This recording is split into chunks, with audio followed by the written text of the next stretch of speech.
lisas, los electrodos, pero también tiene que ver con el propio ruido que puede agregar la herramienta. Entonces, nada más para ponerlo como un contexto, el error en una medición es igual a un porcentaje del rango más un porcentaje del valor a medir. Entonces, la primera recomendación es nunca uses una medición con un rango automático. Pero eso lo vamos a ir descubriendo más adelante. Yo quiero hacer como una conversación muy directa con ustedes porque podemos hablar de portafolio, pero no va a ser como de gran uso para ustedes, ¿no? Sino más bien, sí describiremos qué equipos pueden servir para acá, qué cosa, ¿no? Pero quiero que prácticamente sea un buen mensaje para ustedes, entender la arquitectura de los equipos que tienen ya, saber hasta dónde pueden llegar, ¿no? Logren diferenciar en especificación a sus aparatos, ¿vale? Entonces, espero que sea productivo esto y de cualquier forma, si en esta charla no es suficiente responder a todas las dudas, que al final y durante la presentación haré algunos espacios, igual y podemos platicar posteriormente. Entonces, pueden contactar directamente a la gente de Camox o directamente a nosotros. Camox está localmente y bueno, Tektronix y Kitly. Kitly es parte de Tektronix, tiene una oficina en México. Probablemente conozco a varios de ustedes porque yo me la paso todo el tiempo visitando laboratorios de materiales. Si no, espero que sea pronto. Será un gran gusto conocerlos. Y que puedo llevar varios equipos, que podemos ir a platicar, entender un poco los requerimientos de prueba, hacer recomendaciones de cómo mejorar las técnicas actuales con los equipos que tienes, darles el soporte. No importa si es un equipo que ya tienes con ellos un buen rato, eh, entonces hay que asegurar, pues medir correctamente, mejorar las técnicas y si viene también algún tema de mejora, pues hacer recomendación de algunos equipos ya más actualizados, ¿vale? Bueno, vamos a arrancar. Nuevamente, mi nombre es Jesús Rodríguez, yo estoy con Tektronix en México y pues arranquemos con esta charla. Seguramente muchos cuando vieron esta invitación pensaron en automático en mediciones de efecto Hall porque estaba ahí en el título. Y entonces también en automático nos vamos a la caracterización de materiales que en la charla estará como más enfocado a semiconductores. Sin embargo, aplica para otras estructuras, otros materiales.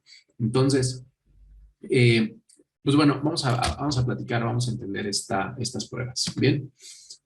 Eh, a ver, ¿por qué, ¿por qué queremos medir? Estos son los puntos que vamos a estar platicando hoy. Entonces, hoy vamos a dar una introducción a las mediciones de efecto Hall. Describiremos un poco, sí, en la industria y también en la investigación un poco de estas pruebas, por qué las tenemos que hacer. Entonces, arranquemos. Eh, ¿Qué son las mediciones de efecto Hall? Las mediciones de efecto Hall son usados para poder obtener características eléctricas de materiales. Podemos obtener distintos valores, por ejemplo, movilidad de portadoras, concentración, eh, voltaje Hall, coeficiente Hall, resistividad, magnetoresistencia, los tipos de conductividad, curvas de Ibe. ¿Ok? Prácticamente el efecto Hall es la combinación de poder medir tanto el flujo de corriente y, bueno, eh, la diferencia de voltaje o potencial, que es como muchos lo vamos a reconocer. Entonces, prácticamente como se efectúa el proceso es que tenemos que suministrar un campo magnético, aplicamos corriente en cierta dirección y medimos la caída de voltaje o el potencial que hay en perpendicular, digámoslo de alguna forma. Entonces, la diferencia de potencial prácticamente la medimos en una muestra que es simétrica. Y esto pues nos va a permitir obtener la movilidad de portadoras, es como uno de los puntos clave, el tema de conductividad, ¿no? Y finalmente va hacia obtener mejores combinaciones en materiales. Prácticamente llamamos efecto Hall porque quien desarrolla eh, esta prueba es Edwin Hall, por allá de 1879.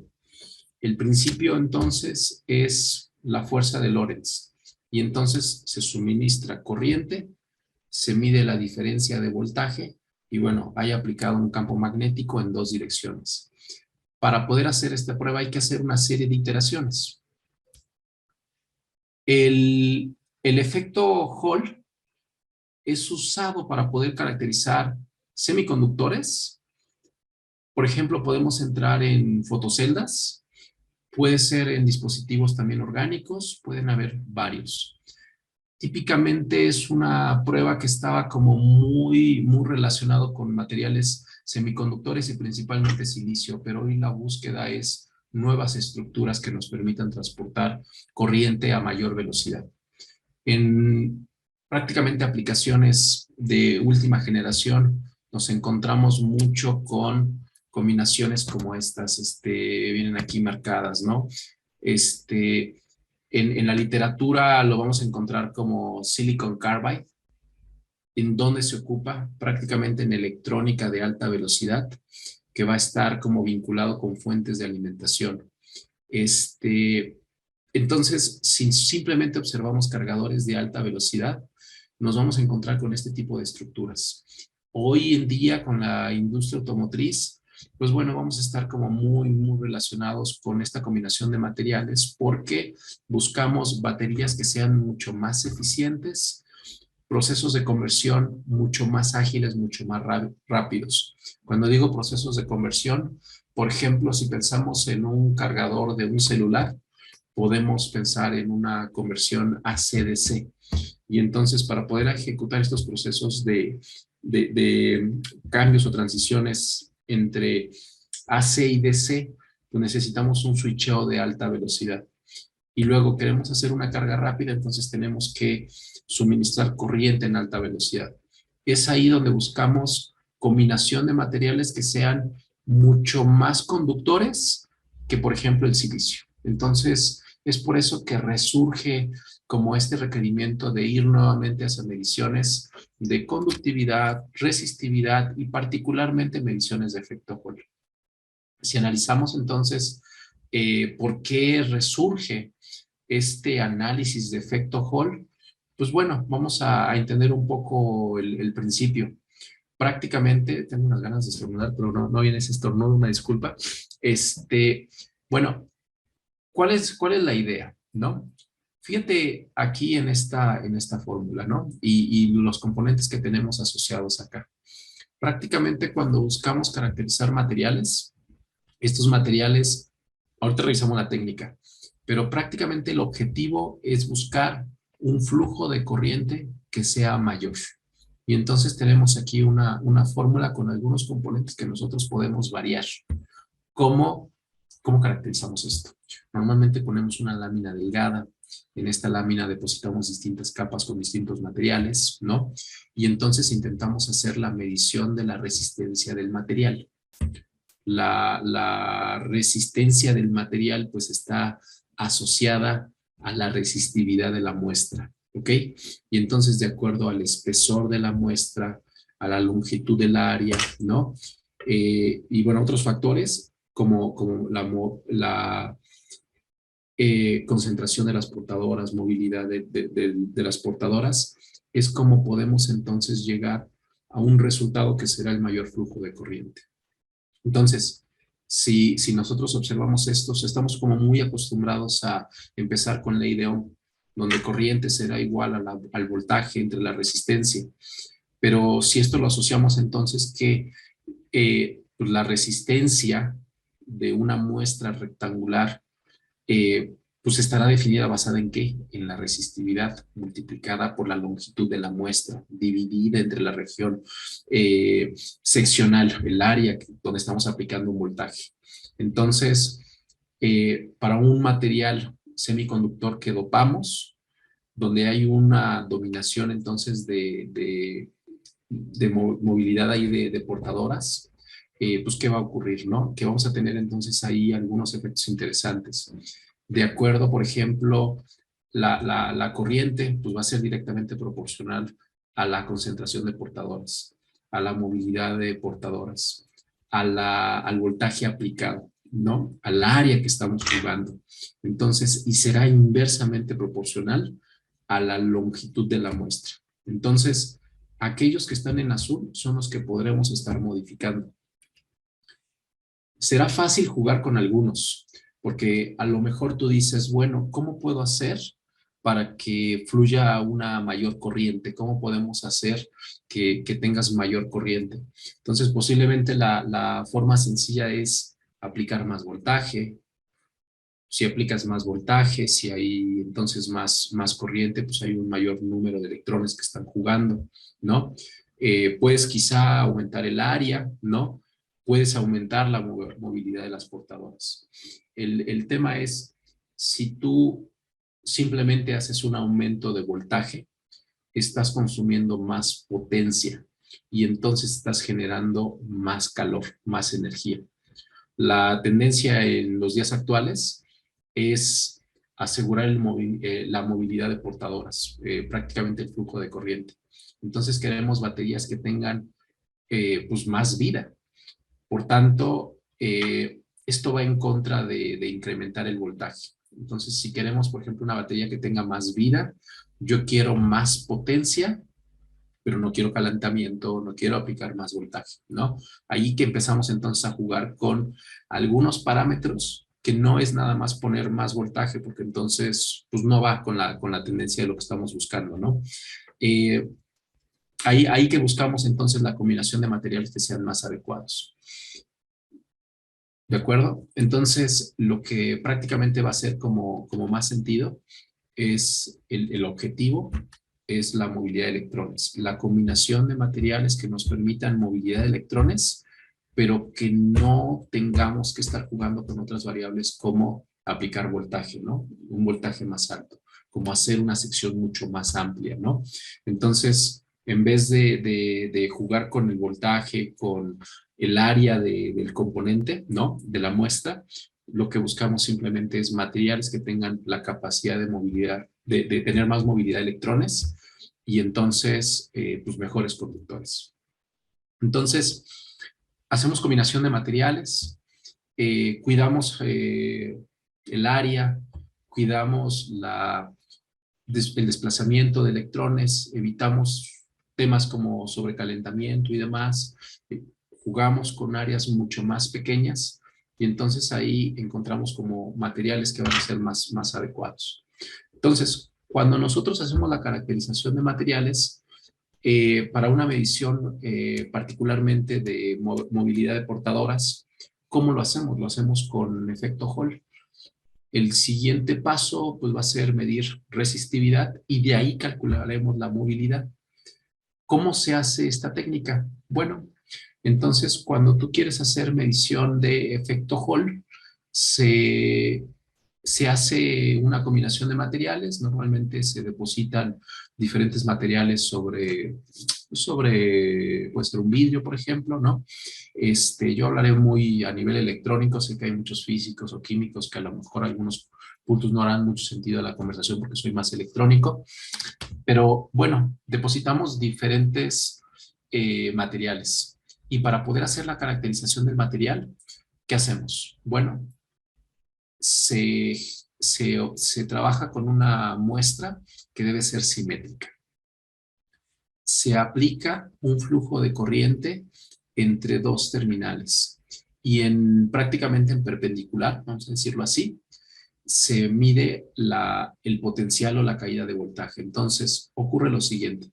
Se genera un flujo de corriente, es un flujo de corriente controlado. Luego se mide la diferencia de potencial, se mide voltaje en punto 1, voltaje en punto 2 y se hace V1 menos V2. Si pones un voltmetro, un medidor de voltaje, nada más lo vas a medir entre estas dos terminales. Si pones un generador de corriente, prácticamente pones un positivo y un negativo para que entonces generes un flujo de corriente desde el positivo hasta su referencia de tierra. Y luego se genera un campo magnético. Este campo magnético pues va a ser controlado ya por pues, un electroimán, que este electroimán tendrá que estar también asociado con una fuente de alimentación ya de alto voltaje para que pueda suministrar este campo magnético y este va a ser pues diferente de los equipos medidores, ¿no? O sea, Usamos una fuente de corriente, un medidor de voltaje, un electroimán y la fuente que polariza o que alimenta al electroimán. ¿Ok? Se tiene que hacer esta medición en 8 iteraciones y es que tenemos que estar haciendo varias trayectorias y esto es, por ejemplo, aplicar corriente entre este punto y este otro. Esa es la primera medición, con el campo magnético hacia arriba, pero luego se genera el campo magnético hacia abajo. Y luego tengo que ir haciendo una rotación. Entonces aplicaré corriente hacia acá y luego la corriente en la dirección contraria. Van der Pau. Van der Pau es una técnica similar, pero ya no tendremos campo magnético y ahora actuaremos en paralelo. Es decir, aplicaremos, por ejemplo, corriente entre estos dos y mediremos voltaje entre estos dos, como si fuese uno espejo del otro. ¿Ok? Para revisar más los detalles de esta medición, fíjate que aquí aparece ese diagrama de cómo nos conectamos. Entonces, cuando hacemos mediciones de efecto Hall, aplicamos corriente entre dos terminales, ¿no? Aquí dice forzar corriente. La corriente se aplica entre 1 y 3. Se mide voltaje entre 2 y 4 y se pone el campo magnético en una trayectoria, ¿ok? Pero tengo que ir haciendo varias iteraciones. Ya acabé la primera iteración, ahora el campo magnético en la otra dirección y la otra, la corriente va a ir en vez de 1 a 3, de 3 a 1, y con los campos magnéticos entonces en las dos trayectorias. La medición de Van der Pau, ¿ok? Va a ser en nodos adyacentes, ya no opuestos. Y entonces fíjate la diferencia. También se aplica corriente, se mide voltaje, ¿ok? Luego me preguntan, oye, ¿y cuando haces una medición de Van der Pau, qué es Van der Pau? En resumen, es una medición de resistividad. Y cuando haces una medición de resistividad, ¿por qué no usar el método de 4 puntas, ¿no? 4 puntas colineales. A ver, 4 puntas colineales es 4 puntas colineales igualmente espaciadas y cuando el thickness de la muestra es bastante homogéneo. Si el espesor de tu muestra no es homogéneo, porque al depositar las distintas capas quedan algunas más anchas que las otras, tenemos que hacer, por decirlo de alguna manera, un promediado. Y entonces por eso lo tenemos que hacer en varias direcciones. Como puedes ver, acá en Van der Pau se aplica entre 1 y 4, 2 y 3, aplicamos corriente entre 1 y 4, medimos voltaje entre 2 y 3. No tenemos un campo magnético, pero hay que hacer varias iteraciones. Entonces se aplica corriente en 1, 4 y se mide en el opuesto. Luego se aplica corriente entre 1 y 2 y así nos vamos en ese juego. Vamos a ir rotando, ¿ok? Lo hacemos en este formato porque el espesor no es homogéneo. Como el espesor no es homogéneo, entonces por eso tengo que hacer una serie de iteraciones. Si el espesor es bastante homogéneo, no hacemos iteraciones, únicamente bajamos con una punta, que es 4 puntas colineales igualmente espaciadas. Déjenme ver si tengo aquí bueno, si no lo muestro al final, cuál sería la cabeza de medición. Déjenme ver si lo tengo a la mano. Denme un segundo. Fíjense que hay un chat por ahí. Pueden mandarme comentarios y si no, también voy a ir haciendo espacios en la conversación. Es, por ejemplo, la técnica 4 puntas colineales. ¿Ok? Fíjate la diferencia en la punta. Y ahorita vemos cómo se vería la punta de Van der Pau, ¿no?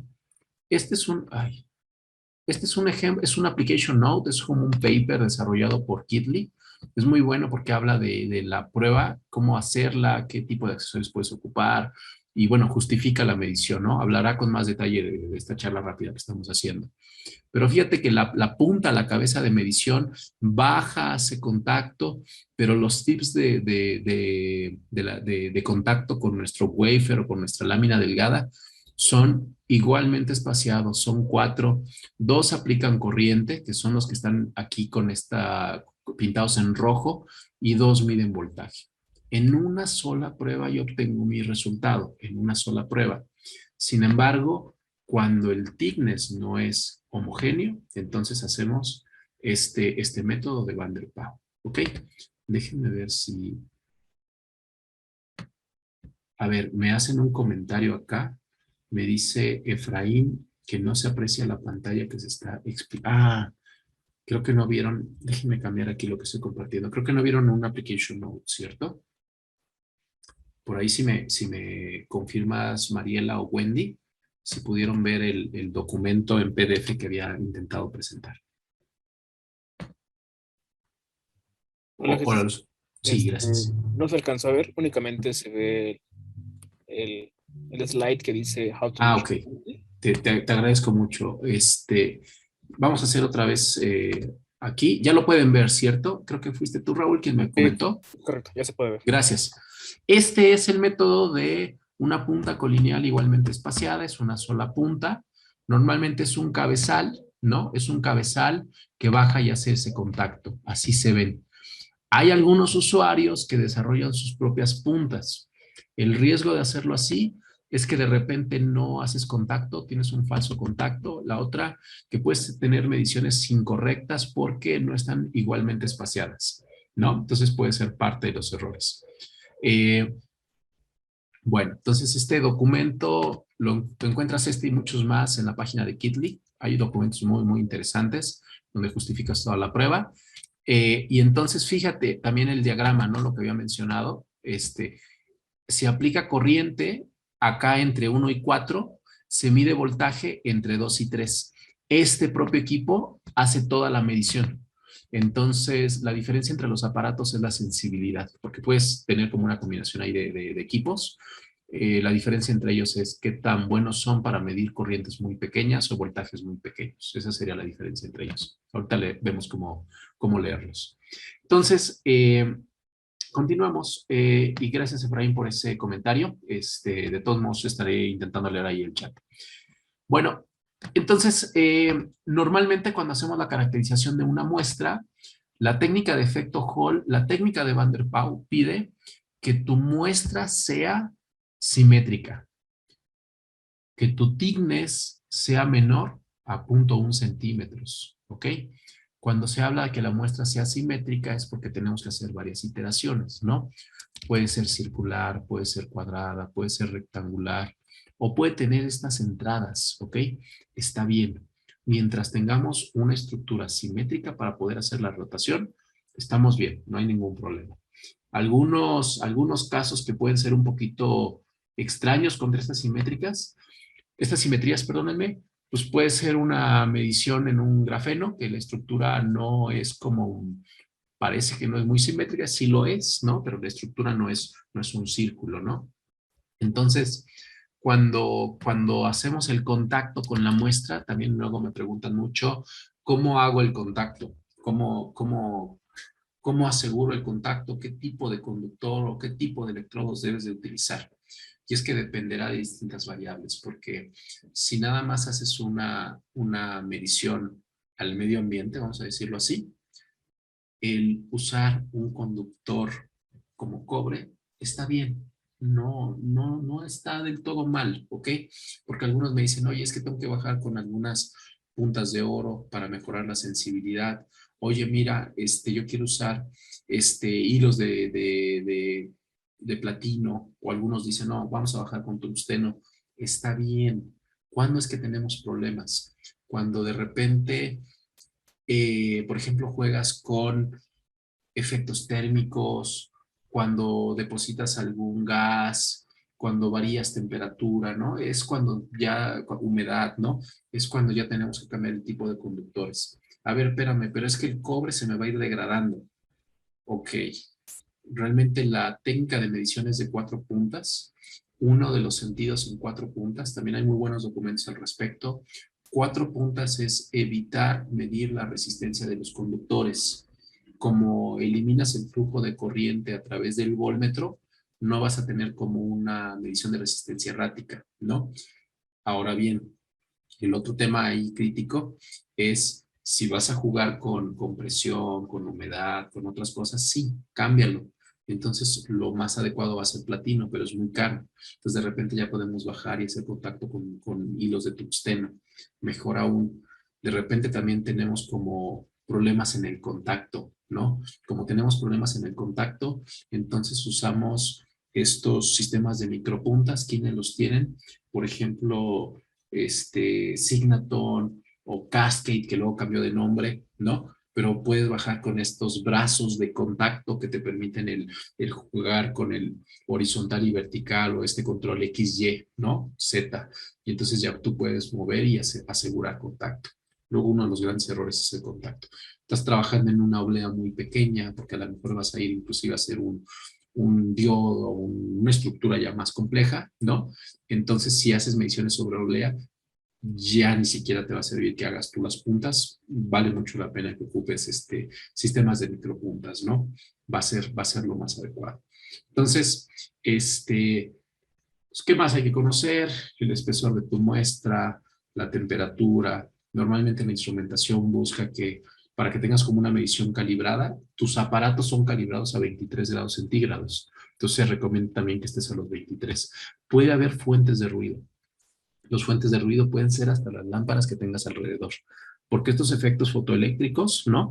Te puede generar ruido, ¿no? Si haces contacto con tus aparatos, también te puede generar ruido. Entonces, también que estés como ahí un tanto aislado de tu sistema de medición, ¿ok? Bueno, entonces, haciendo ya la caracterización, este diagrama es una medición de efecto Hall, me cuesta un poquito de trabajo irlo leyendo, más o menos voy haciendo la narrativa, ¿no? Pero prácticamente acá tengo la medición entonces de corriente entre 1 y 3, aplicamos corriente entre 1 y 3, medimos voltaje entre 2 y 4 y hacemos entonces el flujo de campo magnético, lo que se describe acá. En la instrumentación, puede que ocupes un único medidor de voltaje que mide entonces, cierra el circuito entre 2 y 4. Algunos aparatos, ahorita mostraré un ejemplo, cuando tienes una tierra que no es muy estable, entonces lo que se recomienda ahí es que tengas dos medidores de voltaje. Uno al medidor, un medidor al punto 4, un medidor al punto 2, lo demás amarrado a tierra, y entonces calculas voltaje 4 menos voltaje 2. Por eso que también encontramos esto es para hablar de las iteraciones, pero también en la instrumentación se recomienda como poner dos medidores, entre 2 y entre 4, ¿ok? Hacer la rotación es complicado, porque entonces fíjate que tienes que hacer medición, dice acá, voltaje en C es entre 2 y 4, pero con campo magnético positivo y negativo, ¿ok? Y luego para medir voltaje en D es voltaje entre 4 y 2 con igual, campo magnético positivo y negativo. Y ahí es que vamos haciendo las iteraciones, ¿ok? Pero nota que en el primer caso era aplicar, bueno, vamos a ponerlo así, medir voltaje entre 2 y 4 y luego medir entre 4 y 2, o sea, el flujo de corriente también lo estás variando, ¿no? Y luego acá, entre 1 y 3 y luego entre 3 y 1, o sea, estamos cambiando también el flujo de la corriente, ¿ok? Entonces, al final vamos a obtener 4 valores y de estos vamos a obtener el voltaje de Holt dividido entre 8 para llegar entonces al voltaje de Holt o la diferencia de potencial, ¿ok? Para medición de Van der Pau. Van der Pau es similar. Tendremos ahí más iteraciones, ¿no? Entonces, el tema es, tengo que cambiar la posición de tu fuente y de tu medidor. Si primero estaba la fuente entre estos dos, ahora la fuente tiene que ir a estos dos. Y el estar poniendo y quitando puede hacer que se nos esté rayando la muestra. Puede ocasionar que se nos estén generando falsos contactos, ¿ok? Entonces hay que tener ahí mucho cuidado, ¿no? Pero bueno, obtendremos entonces de la primera medición voltaje de Hall, de la siguiente medición resistividad. Y entonces podremos ya calcular la movilidad de Hall. ¿Ok?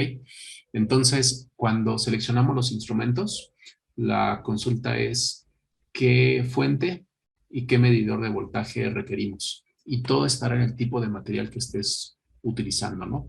De repente habrá equipos que pueden tener como rango completo, pero también se nos va a encarecer mucho la configuración de los equipos. Entonces, ¿qué necesitamos? Necesitamos fuente de corriente, medidor de voltaje y opcional, Si no quieres tener conflicto de dañar a tus muestras, entonces puedes ocupar sistemas de switcheo. Ahorita revisamos qué es ese sistema de switcheo. Otros equipos que necesitamos que Kitly no tiene serán, déjenme aquí adelantarle, que se me perdió, el electroimán. No lo tiene Kitly, pero bueno, lo tienen otras marcas. Aquí le falta este diagrama, pues también la fuente de alimentación de este electroimán. Probablemente, bueno, sí, los sistemas de micropuntas. Este es un sistema de micropuntas, ¿no? Nuevamente que este es marca Signaton, aquí se alcanza a ver.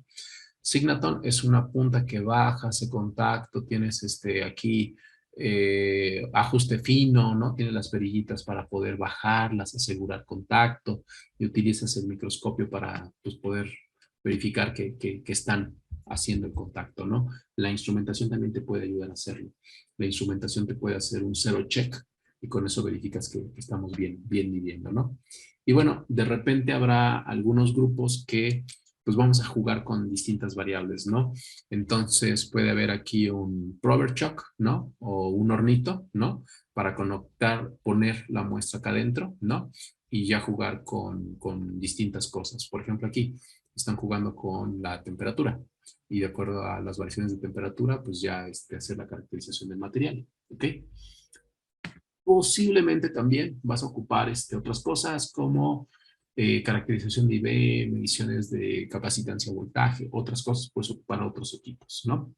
Bueno, vamos a hablar un poco ahí de la medición de resistencia, el flujo de corriente, ¿no? Cuando nosotros entonces conectamos al voltmetro, ¿no? Y para medir finalmente resistencia del material, ¿no? Pues, ¿qué está pasando? Vamos a analizar lo que está pasando. Hay un flujo de corriente a través de tu muestra. La corriente fluye en tu muestra y entonces la corriente la conocemos. Luego tenemos que medir la diferencia de voltaje entre terminales, ¿ok? Debemos tener contacto porque debemos tener cuidado porque vas a medir a tu muestra más la resistencia de tus puntas de prueba, ¿ok? Entonces hay que tener cuidado ahí, porque tu resultado puede ser igual a resistencia de tu material más la resistencia de las puntas de prueba. Por eso es que ocupamos la técnica de 4 puntas para tratar de disminuir esto, ¿no? Esta presentación se las puedo compartir inclusive con mucho más notas, entonces habla inclusive de algunas normas donde te dan algunos lineamientos de cómo hacer correctamente tus mediciones, cómo mejorar el tema de ruido, ¿no? Entonces, pues hay que tener cuidado con el contacto aquí de metales que va hacia tu muestra, porque estos también, aunque sean conductores, son resistivos. Es una resistencia muy baja, pero te va a sumar, ¿no? ¿Cuánto es el error en tu resistencia? Pues puedes tener ahí 1000 ohms en un conductor de cobre, ¿no? Todo también dependerá de la longitud. Entonces ahí es cuando ya empezamos a analizar, oye, ¿me conviene quedarme con cobre o me voy a platino o me voy a otro tipo de puntas? ¿Ok? Entonces, dependiendo la muestra, es cómo hago mi arreglo completo, ¿no? Entonces aquí algunos ejemplos de tipo de combinación de materiales y entonces en qué rango lo ponemos. Y es que dependiendo el rango, va a ser la resistencia del material y entonces la combinación de los aparatos que vamos a ocupar. ¿Cuál es la diferencia de estos equipos? La diferencia de estos equipos es prácticamente la sensibilidad para caracterizar pues, corrientes bajitas, corrientes muy bajas que están ahí fluyendo y también, bueno, la diferencia de voltaje que vas a tener, ¿no? Entonces, ese es el juego. ¿Cómo se ve el sistema de prueba? Si ponemos un diagrama eléctrico para simplificarlo, se puede ver así. Vamos a poner esto, ¿ok? Entra una fuente de corriente, no le hagan tanto caso ahí a los modelos, ¿no? Entra una fuente de corriente, luego entra un medidor de voltaje, ¿sí? ¿Y qué son estas cosas de aquí arriba? Es prácticamente la muestra, ¿ok? Pero tenemos una matriz de switcheo. Entonces la matriz de switcheo lo que hace es que va cerrando estas compuertas para decir, hey, fuente, quiero que estés conectada al 1 y 4. Ahora quiero que estés conectada al 3 y 4. Quiero que ahora estés conectada entre el 3 y el 2. Es decir, reconecta a tu muestra hacia los equipos de interés, porque quieres aplicar corriente y medir voltaje en ciertos puntos. Quieres cambiarlos, entonces esta matriz de switcheo es quien hará la tarea. De esa forma, evitas estar poniendo, quitando tus sistemas de micropuntas o tus puntas de prueba. ¿Ok? Por ahí están pidiendo la presentación. Sí, sin problema. Y mejor que eso, compartiremos un application note que va a hacer como más sentido a la conversación. ¿Ok? Otro ejemplo de un sistema de prueba. Como que le vamos dando forma a los diagramas eléctricos que luego se presentan, ¿no? Entra, fíjate en este arreglo, ¿no? Esta matriz de switcheo así se puede ver. Se pone una tarjeta atrás. Y entonces con la tarjeta es que la tarjeta va a tener la capacidad de abrir o cerrar compuertas para dirigir el voltmetro y dirigir la fuente de corriente.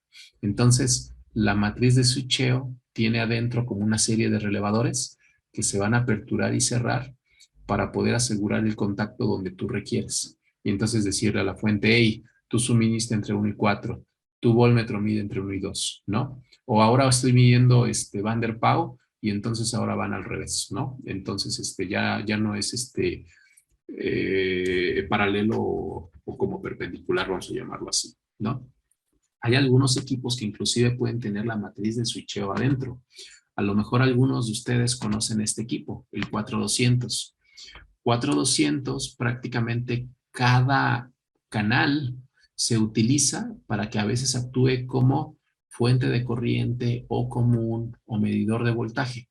Entonces, el propio equipo dice, ya acabé de suministrar entre 1 y 2, ahora corriente, ahora quiero suministrar entre 1 y 4, ¿no? Y él solo va haciendo las iteraciones. En vez de ocupar como una matriz de switcheo externa, el propio canal se va haciendo en el modo que tú necesites, ¿no? Entonces, por eso se dice acá, son 4 canales, SM1, SM2, SM3, SM4. A veces el SMU actúa como fuente, a veces el SMU2 o el SMU en particular me dirá, fíjate acá, SMU2 mide voltaje, SMU3 mide voltaje, y luego calcula B2 menos B3 para obtener el voltaje diferencial, ¿ok? Que eso lo ponía en uno de los diagramas previos, ¿no? En vez de tener como un solo medidor de voltaje, son 2 medidores. Mide cada uno por cuenta propia y luego calculamos la diferencia de voltaje. El último actúa como un común. ¿Por qué como un común? Porque la corriente fluye del positivo hacia tierra. Entonces la corriente va a ir hacia este lado. De repente hay equipos que pueden ocupar un preamplificador. ¿Y qué es lo que consigue un preamplificador? Lograr mediciones de corrientes cada vez más pequeñas, ¿no? Entonces, cuando ya son muestras que son altamente resistivas, ¿ok? Significa que el flujo de corriente es muy bajo. Como el flujo de corriente es muy bajo, pues ya meto equipos que tengan más sensibilidad, ¿no? Es decir, ya no es tan conductivo, ya es resistivo. La corriente, pues tengo que ponerle voltajes altos para que se genere, perdóname, bueno, sí, tenemos que aplicar voltajes altos para que el flujo de corriente ocurra, ¿no? Es como un voltaje de ruptura. Como la corriente es muy pequeñita, necesito alta sensibilidad. Y por eso usamos un preamplificador, ¿no? De repente, si tienes también equipos SMUs que son fuente medidor, puedes ocupar este tipo de configuraciones. La configuración es SMUs, en vez de tener como la fuente de corriente y el medidor de voltaje por separado, ¿no? Prácticamente metes estos equipos que se llaman unidad fuente medidora, Source and Meter Unit. Cada canal, este equipo, varios los deben de tener, o conoces a los 2400 o conoces a los 2636, que son como muy comunes. 2614, 2636, que son de 2 canales, ¿no? Estos equipos tienen 2 canales y entonces, igual que en el 4200, le dices, Tu canal, quiero que ahora suministres corriente. Tu segundo canal actúa como tierra, ¿no? Como común. El otro equipo, tú mide voltaje, tú mide voltaje también y luego calculamos el voltaje diferencial. Acá, con programación, ya le puedo ir diciendo, quiero que vayas haciendo las rotaciones. Entonces, si tú suministraste corriente en el paso 1, ya acabamos paso 1, ahora el canal 2, quiero el canal B, quiero que sea quien suministre corriente y que el otro se vuelva a tierra, ¿no? Y así vas jugándolo, ¿no? Por eso es que se habla mucho aquí de software. Eh, Hay mucho software que ya está armado, ya está hecho, entonces nada más te podemos facilitarlo, ¿no? El software, hay herramientas como estas que ya están como listas, ¿no? Pero también hay scripts o programas ya hechos, ¿no? En el script para que pueda ser como manipulable, para que lo puedan cambiar como ustedes requieran, ¿vale? Entonces, por ejemplo, el 4200 pues ya tiene un propio sistema que ya te hace todas las iteraciones, ¿no? Pero bueno, si tienen ahí problemas en sus equipos, nos pueden contactar.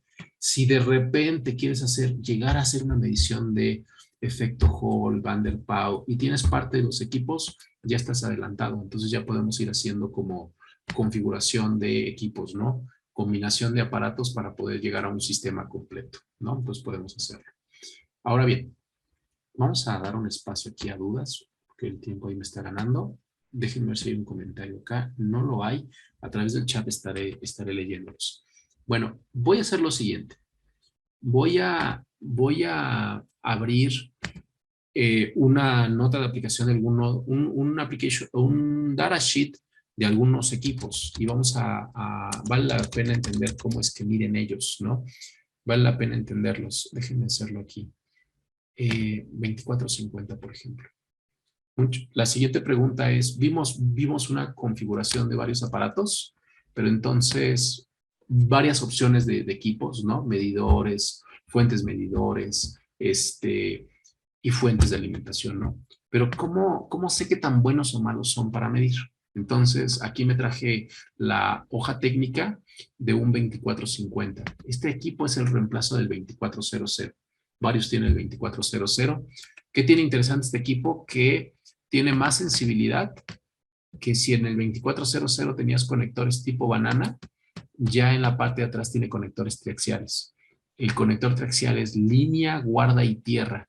Y entre cada uno de estos es un aislamiento. Entonces, por eso es que te mejora el tema de como aislamiento. Entonces, para que no se te meta mucho ruido.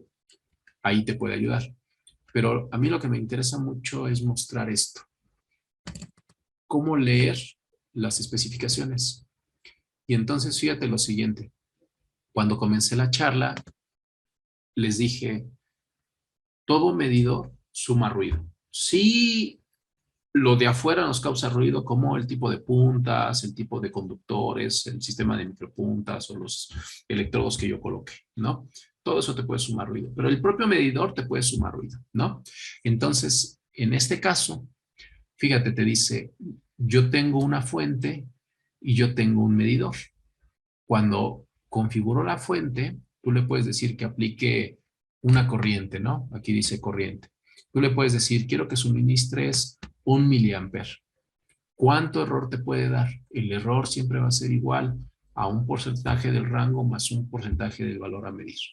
Nota lo siguiente, dice el equipo, mi resolución son 50, vamos a resaltar esto, ¿no? En 1 miliamper, lo levanto más, vamos a ponerlo aquí para que se note, de aquí, ¿ok? Dice, en el rango de 1 miliamper, mi resolución es de 50 nanos. Cuidado, porque eso significa que los dígitos presentados en la pantalla te dejará ver con resolución de 50 nanos, ¿no? Pero eso no significa que tenga la capacidad de medir 50 nanos, porque te dice, mira, cuidado, porque fíjate que si trabajas en el rango de 1 miliamper, el error va a ser igual al 0.02%, ¿ok? De settings y corriente medida. De el rango, ¿no es cierto? Discúlpeme, este es el 0.02% del valor medido más unos 150 nanos que te puede dar el propio medidor. ¿Ok? El ruido nada más que te puede agregar el propio aparato son 150 nanoamperes, ¿ok? No es que ya porque dice aquí femtos, puede medir femtos. Te dice si lo pones en la escala de 10 nanos, ¿no? La resolución son 500 femtos, pero solamente el ruido generado son 100 picoamperes. Cuidado, cuidado ahí, ¿ok? Entonces, igual del lado de la medición, te dice si trabajas en el rango de 1 amper, ¿no? En la medición, vamos del lado de la medición. Solamente el error puede estar al orden de los 500 microamperes. Y entonces, ¿cuánto es lo mejor que puede medir este equipo? Puede medirte hasta los 50 picoamperes. Sería incorrecto ver la resolución. Acá te dice, mi resolución son 10 femtos, pero realmente la precisión tiene que ver con este error y el error base que suma el propio aparato son 50 picoamperes. Entonces, normalmente cuando me buscan para hacer caracterización de materiales, yo les pregunto, a ver, ¿cuánto es el máximo y cuánto es el mínimo a medir? Ok, si tu mínimo son cientos de picoamperes, no me digas picos, mejor platícame, voy a medir 10 picoamperes o voy a medir 100 picos o voy a medir 300 picos. Va a haber una gran diferencia en la selección de los aparatos. Porque, por ejemplo, si quieres medir 100 picos, no me gusta mucho. O si quieres medir un picoamper, menos me gusta. Entonces lo cambiaré por otro equipo que tenga una mejor sensibilidad, ¿no? Y entonces, nuevamente, yo me voy a la página de Tektronix, ¿no? Y en la página dice tektronix.com/Kitly, ¿no? Puedo ver distintos SMUs disponibles. Vamos aquí a darle Source and Measurement Unit, ¿no? Te vas a encontrar que hay muchos aparatos que pueden ser muy parecidos, ¿no? Por ejemplo, este de acá. Dice 2400 es 200 volts, 1 amper. Y este de acá, vamos a ver los rangos. Dice aquí en los modelos disponibles, ¿no? Dice, yo también soy 200 volts y ahora de 10 amperes y 100 femtos. No te quedes nada más con esto. Entra a leer las especificaciones para que veas cuánto ruido te da. Ahí sí, hay instrumentos que pueden llegar hasta los atos, ¿ok? Hasta los atoamperes, pero hay que ver cuánto es los dígitos presentados en pantalla, la resolución en pantalla, y otra cosa es cuánto ruido te puede sumar el propio equipo, ¿no? Entonces hay que tener cuidado ahí. Por ejemplo, estos equipos se pueden ocupar para muestras conductivas principalmente, ¿no? Cuando son ya muestras resistivas, no van a quedar suficientes estos, porque por ejemplo pueden llegar aquí 200 volts. Este tiene un equipo, tiene una posible configuración hasta los 1000 volts. Posiblemente puede empezar a ayudarte, ¿no? Para muestras más resistivas. ¿Por qué? Porque cuando mido conductividad, que es una resistencia baja, aplico corrientes pequeñitas, mido voltaje. Cuando es una muestra resistiva, cambio el formato. Aplico alto voltaje porque quiero que se genere un voltaje de ruptura. Entonces le meto 500 volts para forzar la corriente, ¿no? No logro que fluya corriente, le aplico 1000 volts, le aplico 2000 volts. Entonces ya voy cambiando la arquitectura de tu sistema de prueba.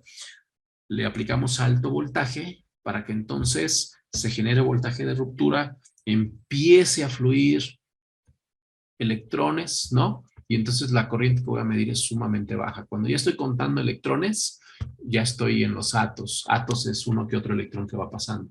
Si ya son un flujo, ya posiblemente estoy subiendo a los nanos, a los picos, ¿no? Y entonces, ¿qué equipos puedo ocupar? Fíjate estos de acá. Ve el tipo de semiconductores que puedes probar, ¿no? Entonces ya te dice, ¿y tú quién eres para poder lograr estos semiconductores? ¿Por qué tú tienes esa capacidad? Ah, bueno, lo que pasa, vamos aquí a darle a estos, vamos a ver los detalles. Dice, puedo aplicar hasta 3000 volts.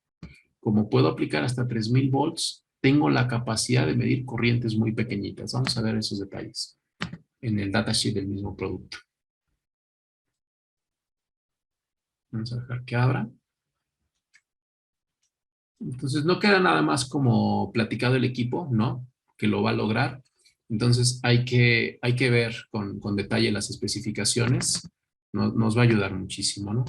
Por ejemplo, acá dice la resolución desplegada, lo dice mejor aquí, desplegada en pantalla te lo pone, es un pico, ¿no? Pero el propio Digitizer en su medición te da 800 picos. Todavía hay que ayudarle un poquito, ¿no? Probablemente. Digo, depende el voltaje que apliques, ¿no?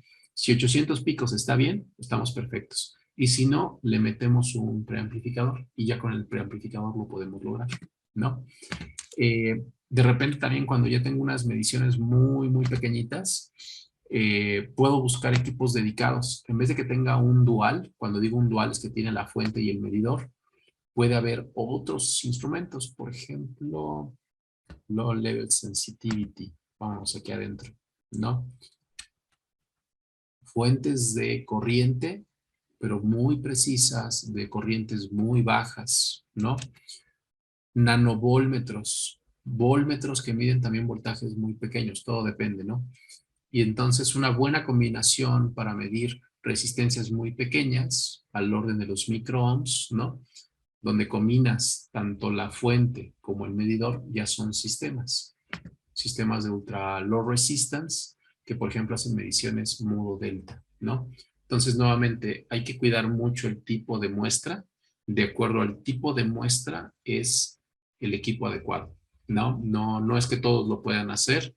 Hay que verificar cuál es la sensibilidad y cuál es el poder de la fuente de acuerdo al tipo de tu muestra. Si es conductiva, tienes que aplicar corriente. Si es resistiva, seguramente vas a tener que aplicar altos voltajes para poderlo caracterizar.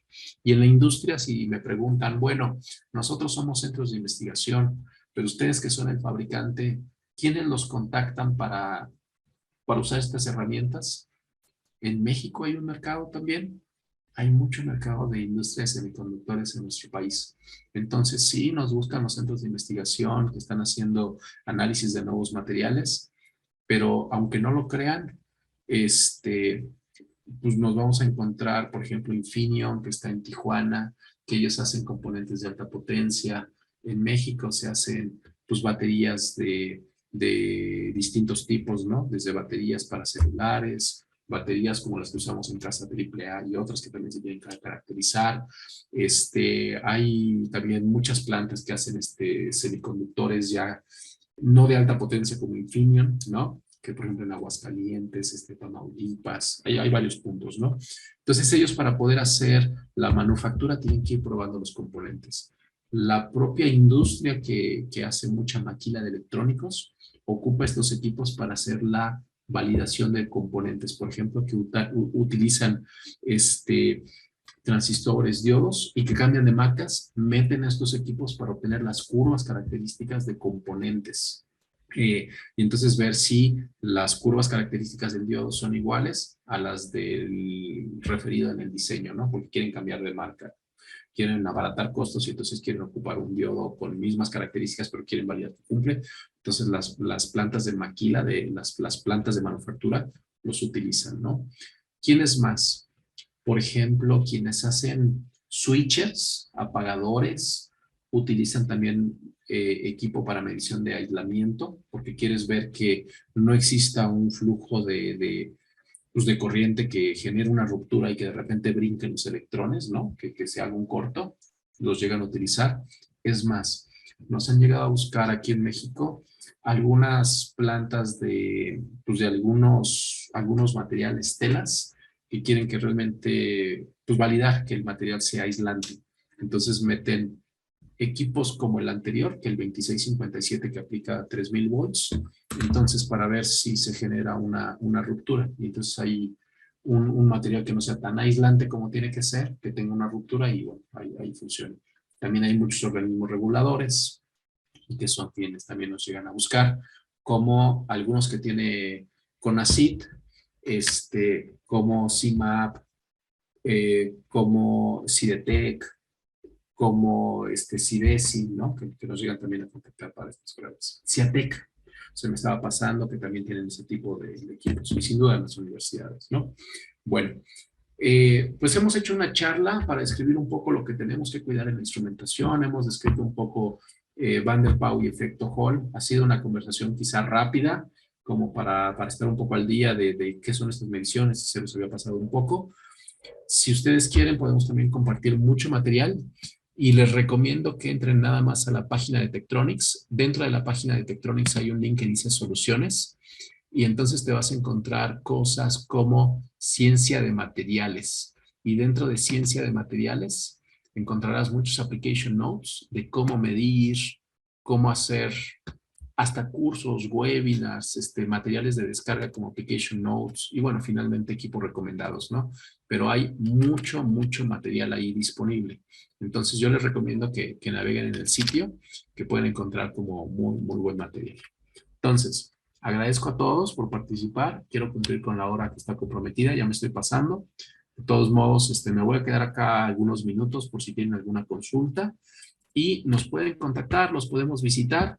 Eh, y bueno, podemos mandar, como tenemos el registro de todos, les mandamos un correo electrónico para que tengan nuestro contacto. Para los que se queden acá mientras, les recomiendo un muy buen documento. Se llama Low Level Measurements de Kitney. Es una publicación muy, muy interesante porque te habla de técnicas de medición. Aquí está, Low Level Measurements. Está en su 7ª edición y ahora en una versión digital, entonces lo puedes descargar. Y es un libro que es muy bueno y que ahora lo hicieron ahí digital. Entonces te habla de cómo mejorar mucho tus técnicas de medición, cuáles son tus fuentes de ruido. Entonces recomiendo mucho este documento, Low Level Measurements, ahora en su 7ª edición, que lo pueden ya descargar. Bueno, gracias a todos. Y bueno, no sé si quieres dar un mensaje antes de concluir. Gracias, Jesús. Muchas gracias por el apoyo. Pues nuevamente darles las gracias a todos por participar en este webinar. Y pues igual, pues comentarles si tienen algún tema en especial, algún proyecto en especial, con gusto, háganoslo saber. Y bueno, pues ahí agendamos una visita o una conferencia, virtual, pues les podríamos apoyar igual en darles una solución. Les agradecemos mucho y en cuanto tengamos el webinar, la grabación del webinar, pues se las haremos llegar. Muchas gracias, Jesús. Pues nos quedamos un rato a ver si hay alguna pregunta. Veo varios conocidos ahí, gracias por participar, doctor Dainet, que lo conozco muy bien, bueno, hace unos años que me tocó visitarlo justamente por 4200, doctora Maura, que quizá no se acuerda mucho de mí, porque también me tocó ahí estar cerca, bueno, varios, Víctor López, gracias por participar, a todos, muchas gracias por estar acá, y pues seguimos en contacto.